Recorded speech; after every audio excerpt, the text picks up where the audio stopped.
مکے کا کوئی کونا کھدرا ایسا نہیں جس میں میری تیری باتیں نہ ہوئی ہوں، اور قبیلے کا علاقے کا کوئی شخص نہیں، لوگوں نے بڑی باتیں کی، اور لوگ جب باتیں کرنے پہ آتے ہیں پھر اوپر تک جاتے ہیں۔ یہ بھی کہا کہ کیا دین یہ سکھاتا ہے کہ ماں بھوکی مر جائے؟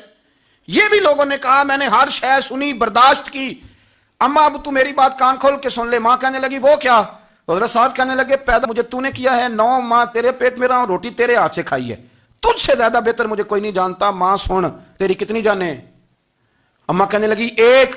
تو حضرت سعد فرمانے لگے تیری 1000 جان بھی ہو نا تو ایک ایک کر کے ساری نکل جائے تو میں محمد عربی کا کلمہ پھر بھی نہیں چھوڑوں گا۔ اما تیری 1000 جان بھی ہو، روٹی کھانی ہے تو کھا، نہیں کھانی تو نہ کھا۔ یہ لفظ کہتے ہیں حضرت سعد بن ابی وقاص رو پڑے، آنسو آ گئے، لفظ کہہ کے باہر نکلے، مجمع چھٹ گیا، جس نے جو مطلب لینا تھا لیا، جس نے جو کہنا تھا اس نے کہا۔ حضرت سعد چلے گئے، شام کو گھر آئے تو اماں روٹی کھا رہی تھی، تو حضرت سعد فرماتے ہیں کہ محلے کی بیویاں کہنے لگی روٹی کیوں کھا رہی ہو؟ تو ماں رو پڑی، کہنے لگی پتر